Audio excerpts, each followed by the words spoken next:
The Universal Horror Index credits humanity with inventing fear-based entertainment genre. Part 1.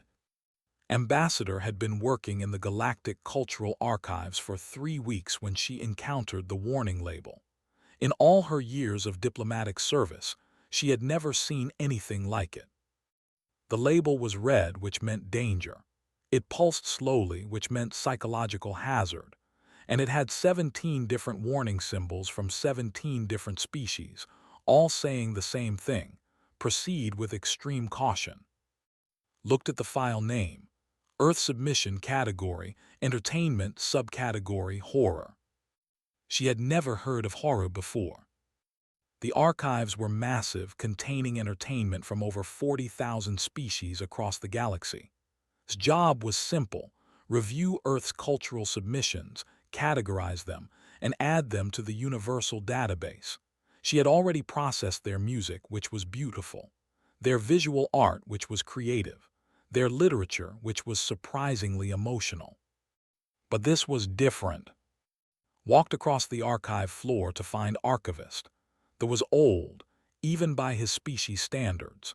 He had worked in the archives for 300 years and had seen contributions from species that no longer existed. Said, "What is horror?" The old archivist stopped sorting through holographic files.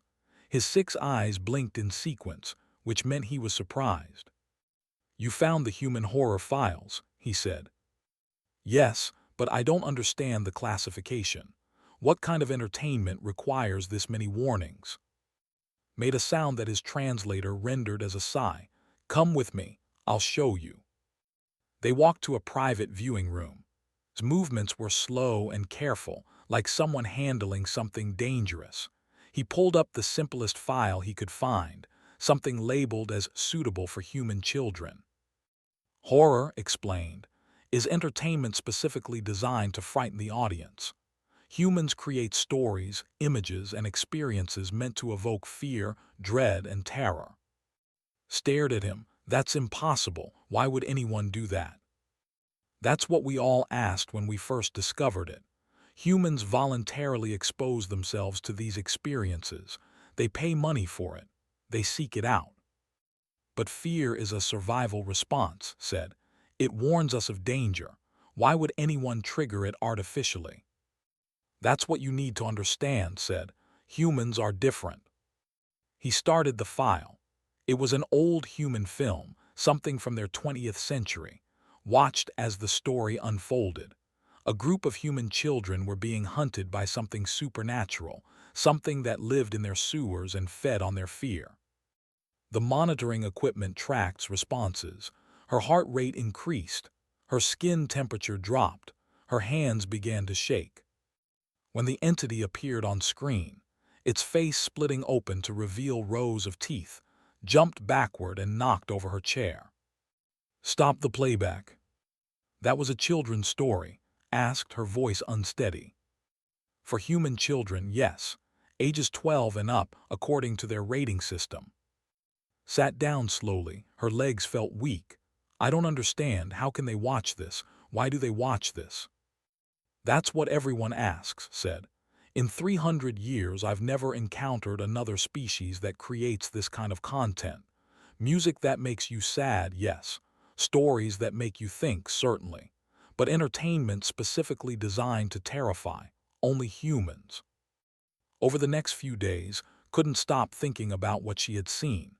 She started reading the documentation that came with the horror files. There were academic papers written by human scholars, explaining the history and purpose of the genre. Horror, they said, went back thousands of years in human culture. Before they had writing, they told scary stories around fires at night. When they developed literature, they wrote Gothic novels about monsters and ghosts. When they invented cinema, one of their first instincts was to create films that would frighten audiences. The genre had subcategories: survival horror, where humans were hunted by monsters or killers; psychological horror, where the threat came from the human mind itself; cosmic horror, where humans confronted their insignificance in an uncaring universe; body horror, supernatural horror, folk horror, The list went on and on. Found statistics. The human horror industry generated billions of their currency units every year.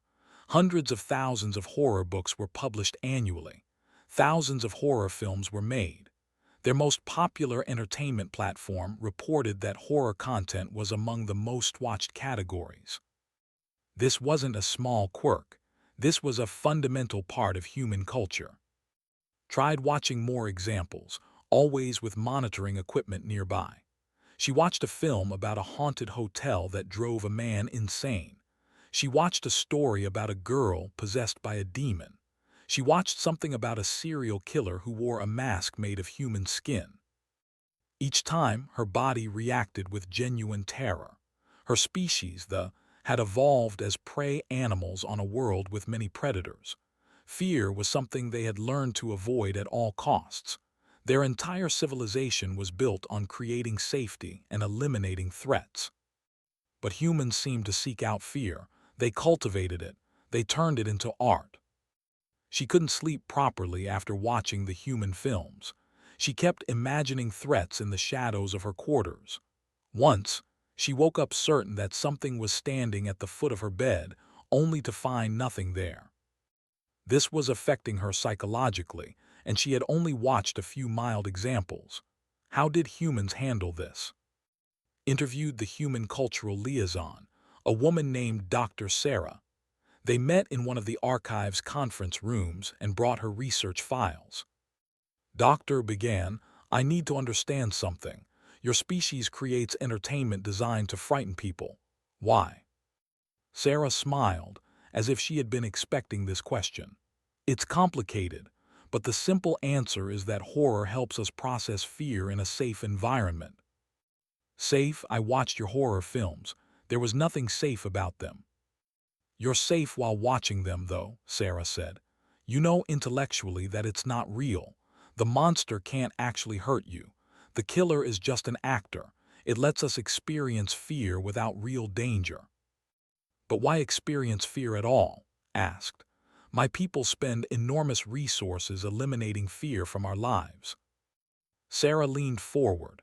That's the difference between us. Humans can't eliminate fear.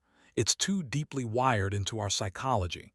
We evolved as both hunters and hunted. We needed to be smart enough to imagine danger but brave enough to face it anyway. Fear is always with us. So you watch horror films too. What? Become more afraid? No, Sarah said.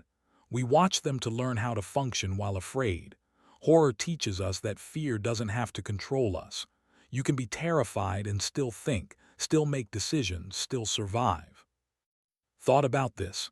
I've read your academic papers. They mention something called catharsis, the purging of emotions through art. Exactly, Sarah said. Horror lets us confront death, the unknown, our own capacity for violence, the fragility of sanity. These are things humans think about anyway. Horror gives us a framework to explore them without actual trauma.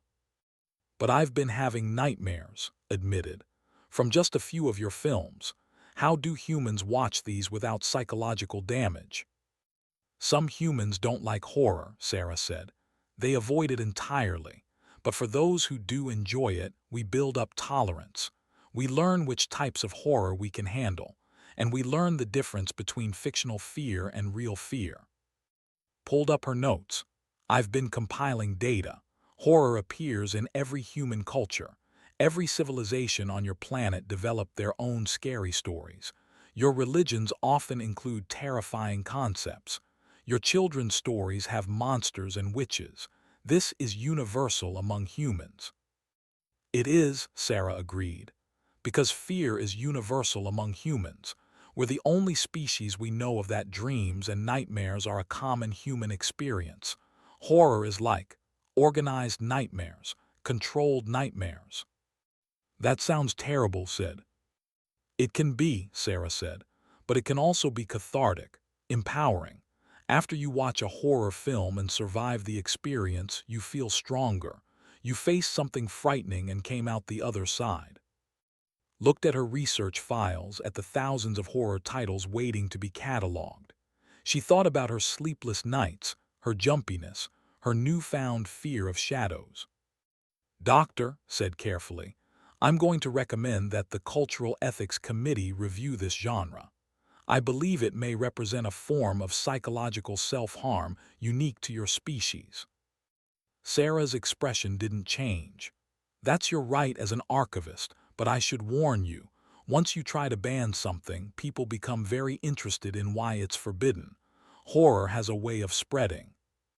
2 weeks later, stood before the Cultural Ethics Committee and presented her findings. She showed them clips from human horror films. She displayed her monitored stress responses. She presented statistics on the prevalence of horror in human culture. "This genre represents a concerning pattern," concluded. "Humans deliberately cause themselves psychological distress for entertainment. I believe this requires further study and possible restrictions on distribution to other species." The committee members looked at each other. Some seemed disturbed, others seemed curious. The chairman, a named, spoke. "We will review your findings, Ambassador. In the meantime, please continue cataloging Earth submissions. We will make a determination soon." Left the meeting feeling uncertain. She had done her duty and reported a potential hazard. But Sarah's words echoed in her mind. Horror has a way of spreading. She didn't know how right that would prove to be. Part 2. The Cultural Ethics Committee took 3 weeks to assemble a full panel. Representatives came from 12 major galactic civilizations, each bringing their own perspectives on art, psychology, and cultural safety. Had prepared extensively, organizing her evidence into a comprehensive presentation. The hearing took place in the Central Deliberation Chamber, a vast space designed to accommodate different species' environmental needs. Stood at the center podium, surrounded by the committee members in their various atmospheres and gravity fields. "Members of the committee," began, "I bring before you a unique phenomenon in galactic cultural history. Humanity has created an entire genre of entertainment based on deliberately evoking fear, terror, and psychological distress." She played clips carefully selected for their impact. A scene from a film about an alien creature hunting humans through a spaceship. A sequence from a story about a cursed videotape that killed anyone who watched it.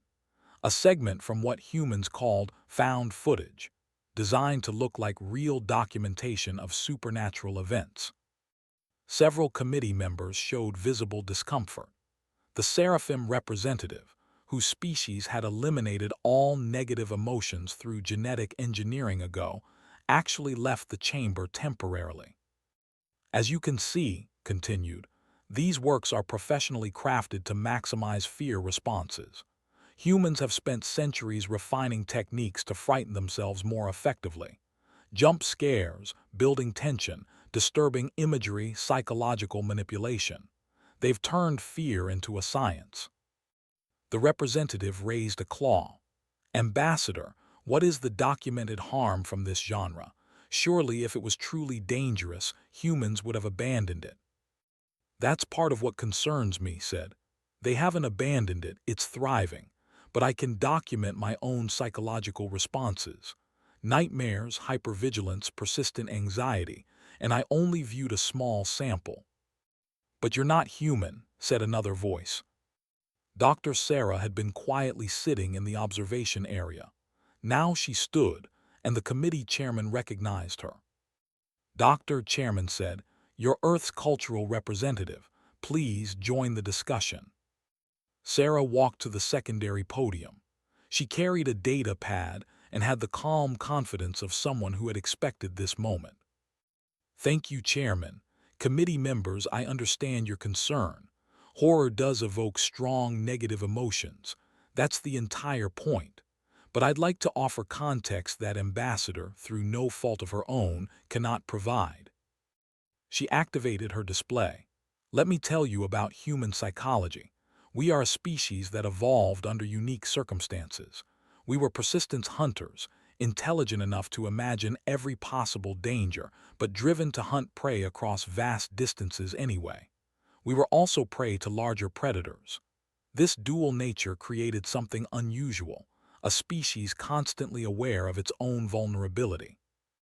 A hologram showed human evolutionary history, images of early humans navigating dangerous landscapes. Humans are afraid, Sarah continued. All the time. We fear death, disease, social rejection, failure, the unknown. Our brains are wired to anticipate threats constantly. It's exhausting. The psychologist, Dr. Wren, leaned forward. So horror is an attempt to manage this constant fear state. Exactly, Sarah said. Horror gives us controlled exposure to our fears. It's not self-harm, it's self-draining. She showed examples. Take survival horror, stories where humans must overcome monsters or killers. These narratives let us mentally rehearse facing overwhelming threats. Zombie stories, for instance, are rarely about zombies. They're about social collapse, about maintaining humanity under pressure, about which parts of civilization we'd preserve if everything fell apart. What about the more disturbing content? Asked the observer. The torture, the gore, the extreme violence. Body horror, Sarah said, addresses our fear of physical vulnerability. Cosmic horror explores our fear of insignificance. Psychological horror examines our fear of losing our minds. Each targets a specific human anxiety. She paused, letting this sink in. Horror is how we process the fact that we're mortal, fragile beings in an uncaring universe. We can't change those facts, so we explore them through fiction. Spoke up. But doctor, what you're describing sounds like exposure therapy. Why not use actual therapeutic methods instead of entertainment? We do use both, Sarah said. But therapy addresses specific phobias or trauma. Horror addresses existential dread, which is different. It's not a disorder to be cured. It's a fundamental aspect of being human and being aware of your own mortality. The Seraphim representative had returned, though they remained near the exit. This seems like a terrible way to live, they said, their translator conveying deep sympathy. My people eliminated such suffering long ago. With respect, Sarah said, you also eliminated much of what makes humans creative. Some of our greatest art comes from confronting darkness. Horror has produced philosophical insights about human nature, social commentary on injustice, explorations of morality under pressure. She showed examples. This film about a monster created by human experimentation sparked discussions about scientific ethics. This story about a small town harboring dark secrets examined collective guilt and complicity. This novel, about reality itself being untrustworthy, influenced philosophy and psychology for decades. Dr. Wren, the psychologist, was studying his own data pad. Doctor, I'm looking at human psychological data. Your species reports lower anxiety disorders than we would expect given your baseline fear responses. Could horror actually be protective?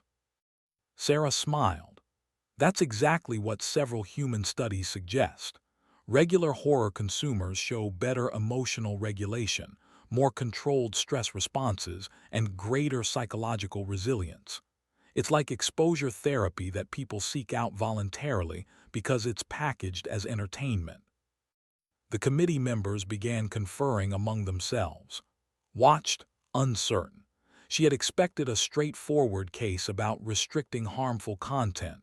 Instead, it was becoming a discussion about the nature of fear itself. Chairman called for order. Doctor, let me pose a hypothetical. If horror is beneficial for humans, what happens when non-human species consume it? Ambassador has documented significant distress. That's a valid concern, Sarah admitted. Human horror is calibrated for human psychology. We have specific triggers, specific fears, specific tolerances. Other species would need different approaches. But the content has already been archived, the representative said. It's accessible to anyone with clearance. We can't restrict it now without explaining why, and that explanation would only increase curiosity. Felt a chill. Sarah had been right. Once you try to ban something, people want to know why. "What do you propose, Doctor?" Chairman asked. "Better warning systems," Sarah said. "Species-specific ratings, and maybe we could work with to develop appropriate horror for other species. Not human horror, horror that works for their psychology." "You want to spread this?" asked Shocked. "I want to understand it better," Sarah said. "Horror isn't uniquely human because we're broken or damaged. It's uniquely human because we have a unique relationship with fear. But maybe other species have their own version of existential dread that they'd benefit from exploring." Dr. Wren stood up. "I'd like to volunteer my expertise for such a study. They have fears, though different from humans. We fear isolation, disconnection from our family units. I wonder if there's a form of horror that could address that." Other committee members began speaking at once. The hearing had shifted from a trial to a symposium. Realized she had lost control of the narrative. But something else was happening. Committee members were requesting access to the human horror files, not to evaluate them officially, but out of genuine curiosity. They wanted to understand what they had just spent hours discussing. The hearing ended without a formal restriction. Instead, the committee voted to establish a research initiative, understanding fear-based entertainment across species. Dr. and Dr. Wren would lead it, with Ambassador as an administrative coordinator. After the hearing, found Sarah in the corridor. "You planned this," said. "I knew horror would speak for itself," Sarah replied. "You can't explain why people climb mountains or ride roller coasters or watch sad movies. You can only experience it and understand." "But I experienced it and it frightened me." "Because you watched human horror. You're not human. Your fears are different," Sarah smiled. "The question isn't whether other species should watch human horror, it's whether they have their own fears worth exploring." Over the next few weeks, something strange happened. Committee members started quietly consuming human horror. They didn't announce it, didn't discuss it publicly, but the archive access logs told the story. They who feared predators watched survival horror. They who feared aging and obsolescence gravitated toward stories about time and decay. The warriors who feared dishonor found themselves drawn to stories about moral compromise. Reports began coming in from across the galaxy. Someone had leaked the existence of human horror to broader networks. Species that had never experienced fear-based entertainment were discovering it, sharing it, discussing it. And they couldn't stop talking about it. Sat in her office, watching the cultural wildfire spread, and wondered what they had unleashed. Part 3. 6 months after the committee hearing, Ambassador stood in what had once been a small archive office. It was now the headquarters of the Universal Horror Index, a rapidly expanding institution that she somehow ended up directing. The transformation had been startling. What began as a small research initiative had exploded into the largest cultural movement in recent galactic history. Human horror had spread to over 300 species, translated into thousands of languages, adapted for dozens of different sensory systems. Days were now filled with managing the chaos. She reviewed new submissions, coordinated with, and fielded an endless stream of requests and complaints. The index had become necessary because horror was spreading faster than anyone could track. But it wasn't just human horror anymore. On her main display, scrolled through the latest submissions, that had created chromatic dread, installations that used color sequences to evoke fear in their visually oriented species.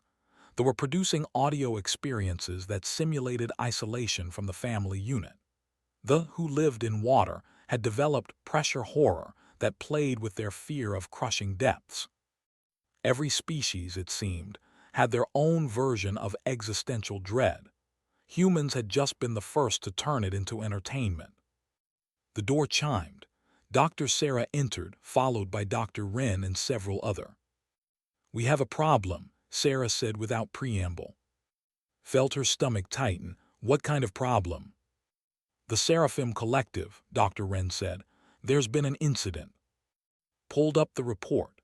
The Seraphim had genetically engineered themselves ago to eliminate negative emotions. They lived in perfect harmony, without conflict, fear, or suffering. They were often held up as an example of enlightened evolution. One of their citizens had accessed human horror 6 weeks ago. Against all advice, against all warnings, they had consumed dozens of films in rapid succession. The exposure had awakened something that had been dormant for thousands of years. Yesterday, that citizen had killed another seraphim. It was their first murder in 10,000 years. "How bad is this going to get?" asked quietly. Sarah sat down, looking exhausted. "It's already bad. The Galactic Council is convening an emergency session. There are calls to ban all horror content across the galaxy. Some species are claiming we've weaponized fear." "Have we?" asked. "No," Dr. Wren said firmly. "But we've revealed something that many species weren't ready to confront. Fear isn't a human invention. It's a survival mechanism that exists in most species.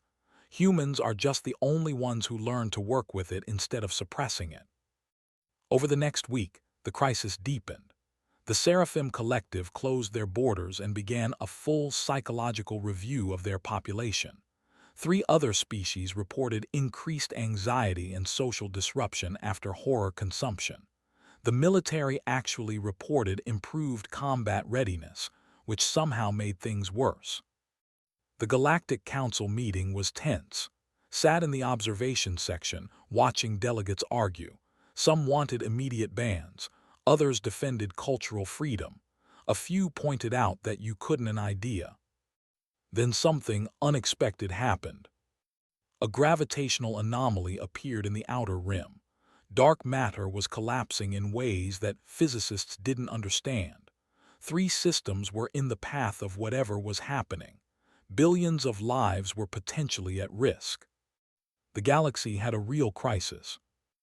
And suddenly, noticed something strange. Species that had been consuming horror media were handling the fear differently. The who had been watching survival horror weren't fleeing in panic. The who had explored isolation horror were organizing more effectively. Even the seraphim who had been exposed seemed better able to process the situation. Doctor noticed it too. "They're functioning while afraid," she said, watching the news feeds. "That's what horror taught them." Thought about her own transformation. She had gone from being terrified of shadows to being able to watch horror films and appreciate their craft. She still got scared, but she no longer let that fear paralyze her. "We've been asking the wrong question," said slowly. "We've been asking whether horror is harmful. We should have been asking whether fear without horror is more harmful." Dr. Wren pulled up comparative data. Species that had consumed horror media were showing measurably better crisis responses. Lower panic rates, better decision-making under pressure, more effective cooperation despite fear. "It's not perfect data," he cautioned, "but the pattern is there." Sarah stood up. "We need to present this to the council." They interrupted the debate with their findings. At first, delegates were skeptical, but the data kept coming in. Emergency response teams that had members who consumed horror were performing better. Populations with access to fear-based entertainment were evacuating more efficiently. The dark matter crisis lasted 3 weeks. In the end, all 3 systems were evacuated successfully. The anomaly collapsed without causing catastrophic damage, but the crisis had changed the conversation about horror. 4 months later, stood on a stage at the first Galactic Horror Convention. Thousands of beings from hundreds of species filled the massive hall. Human horror creators stood alongside color artists and sound designers. Chairman took the podium first. "We are here to acknowledge something unprecedented. Humanity has given the galaxy a gift we didn't know we needed." He explained how the Council's analysis had concluded that horror, while potentially distressing, served a crucial psychological function. It was training for emotional resilience, preparation for the inevitable crises that all civilizations faced. Fear is not a weakness, said. Refusing to acknowledge fear is a weakness. Humanity understood this. Now, thanks to them, we all can. Sarah received the Void Prize for Emotional Innovation, the highest cultural honor the galaxy could bestow. But she brought several human horror creators on stage with her. Horror is a human invention, Sarah said in her acceptance speech, but fear is universal. We just learned earlier than most species that you can't eliminate fear. You can't logic it away or evolve past it. The universe is vast and dangerous and uncaring, and we are small and mortal and vulnerable. She paused, looking out at the diverse audience. But that doesn't mean fear has to control us. Horror taught humanity to dance with our fears, to transform them into art, to make them serve us instead of the other way around. It taught us that you can be afraid and still be brave. You can acknowledge danger and still move forward. You can stare into the abyss and then turn around and tell stories about it. The audience was silent, hundreds of species processing this in their own ways. Horror isn't about celebrating fear, Sarah concluded. It's about refusing to let fear define us. That's humanity's real gift to the galaxy. Not the scary stories themselves, but the lesson they teach. Courage isn't the absence of fear. It's what you do while you're afraid. After the ceremony, found herself in a quiet observation room with Sarah and Dr. Wren. Through the window, they could see convention attendees moving between exhibits, experiencing different species versions of horror. I was wrong about horror, admitted. I thought it was humanity harming itself. I didn't understand that sometimes you have to confront darkness to appreciate light. You weren't entirely wrong, Sarah said. Horror can be harmful if misused. The Seraphim incident proved that, but that's true of any powerful tool. The index is receiving 50 new submissions every day now, said. Every species is finding their own fears to explore. They are creating stories about being forgotten by time. They are exploring the terror of air breathing. It's incredible. Dr. Wren nodded. My own people are producing isolation horror that's helping us process our fear of disconnection. I watched one last night and cried, but afterward I felt closer to my family unit, more appreciative of them. That's catharsis, Sarah said softly. That's what horror has always been about. They watched a group of young experiencing their first chromatic dread installation. They emerged frightened but exhilarated, talking excitedly about the experience. Do you think they'll be okay? Asked. All these species voluntarily frightening themselves. They'll be more than okay, Sarah said. They'll be prepared, because the universe is genuinely frightening sometimes. Real crises happen. Actual disasters occur. And when they do, the species that have practiced being afraid, that have learned to function despite fear, will handle it better. Thought about the dark matter crisis, about how differently species had responded based on their horror consumption. She thought about her own journey from terrified archivist to director of the Universal Horror Index. Humanity really did invent something new, she said. Not fear itself, but the idea that fear could be useful, that it could be art. Every species has fears, Sarah agreed. We just had the weird idea to invite ours in for dinner, to study them, to turn them into stories. And it turns out that makes them less powerful. Weeks later, was in her office when she received a message from the Seraphim Collective. They had completed their psychological review. The conclusion was surprising. Their attempt to eliminate all negative emotions had left them psychologically fragile, unable to handle real threats when they emerged.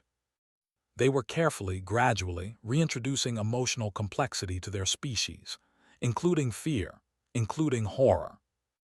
We spent 10,000 years trying to eliminate suffering, their message read. Humanity taught us that some suffering serves a purpose. We are grateful for the lesson, though we learned it painfully. Added the message to the index files. The Universal Horror Index now contained works from over 400 species. Each one was a window into that species' deepest fears and greatest anxieties. Together, they formed something unprecedented, a galactic exploration of vulnerability. On her office wall had mounted a quote from an ancient human author: "We make up horrors to help us cope with the real ones." She had initially found it disturbing. Now she understood it was wisdom. The universe was vast and dark and full of genuine terrors, but it was also full of beings who had learned, through humanity's example, that acknowledging fear didn't make you weak. Confronting it, exploring it, even playing with it, that was what made you strong. Horror had become the galaxy's most successful cultural export, not because it was pleasant, but because it was necessary. Every species needed tools to handle their fears. Humans had just been generous enough to share theirs. Pulled up the latest submission, a piece of horror from a species she had never heard of. They lived in the dark between stars and feared the light of suns. Their horror was about being exposed, being seen, being known. She began the review process, no longer frightened but fascinated. Every new submission was a gift, a species brave enough to share their vulnerabilities. Humanity had taught the galaxy to be afraid, but more importantly, they had taught the galaxy to be brave.